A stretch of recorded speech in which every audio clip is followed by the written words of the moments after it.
Well, I named the industry as direct marketing industry to take it one step beyond its direct mail foundations.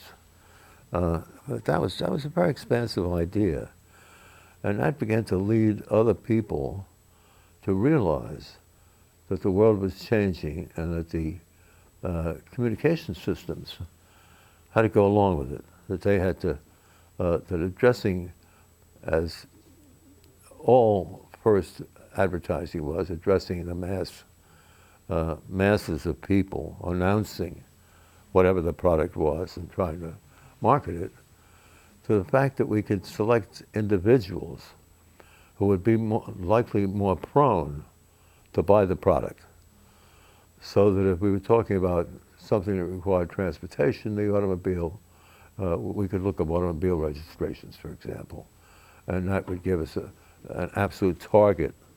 So we began to find that there were targets out there that we could expand and collect into this industry that I began to name direct marketing.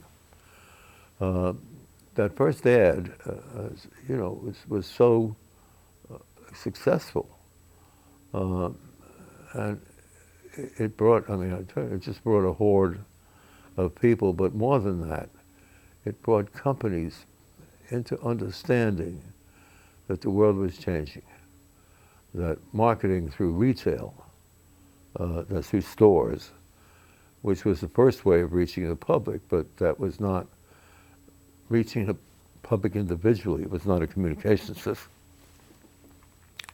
So making goods available to retail stores was the first important step of marketing. But we were going beyond that. We found that that we could find selective characteristics that we could sell to.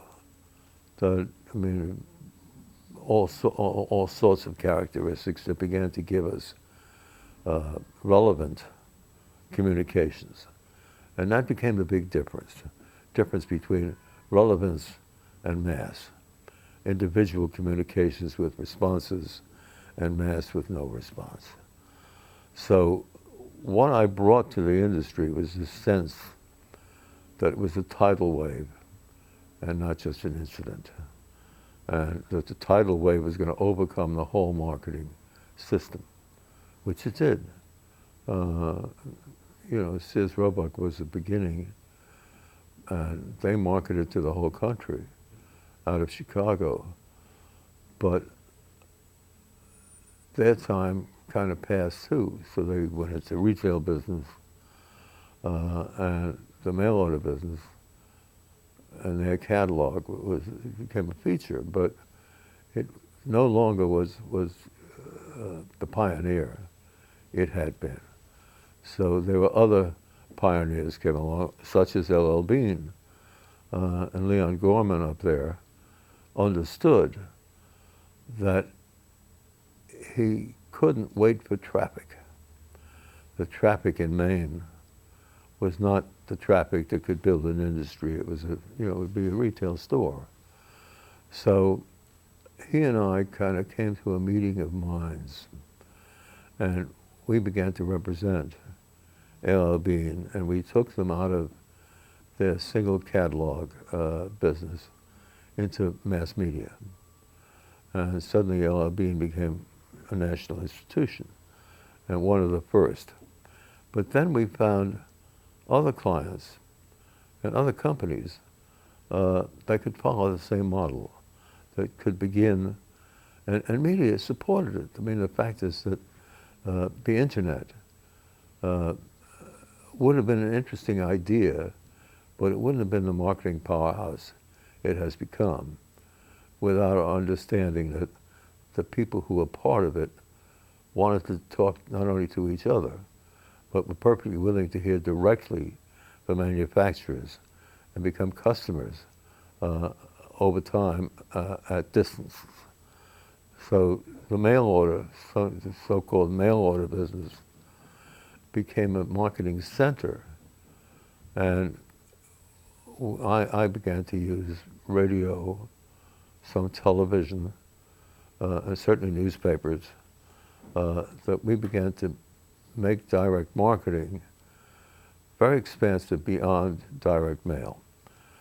In which case, the direct mail industry had to rename itself because the focus was now on marketing, not on mail. Mail being a medium and only one. So that's how we got there, and it's simply, we knew we were on the right track because everything we did had good consequences. So obviously we're touching a hot button, and that hot button has become a very major button, become a system. So today we have, I mean, it's amazing the companies that are in a direct marketing business. For example, the automobile industry, which would never sell a car by mail, but they certainly use mail to communicate and get people to go into dealerships to buy their cars. And they're only one of a number of industries that didn't distribute by mail, but could use mail as a major medium that engaged individual customers by name, rather than mass customers by no name, by mass. So that was the beginning of what I found so exciting and what has become. I mean, the industry keeps growing and growing and growing, and I think it will continue to become a major source of business because relevance is its basis. That knowing who's out there, what they need, what they buy, what they might buy again, and if they bought this, they might also buy that. So these companies have grown into major marketers. And I was there at the outset of the change and became, I guess, one of the change agents because I found this was an exciting idea. And for a person who is, you know, my brother and I had started this small agency with small capital. And if we didn't hit a hot button, we were not going to stay long in the industry as entrepreneurs. So the search for expansion, the search for entering really the marketing industry became our mission. And it was an exciting mission because it had never been explained that way. And so I became the father of direct marketing, but my God, the progeny is multitudinous.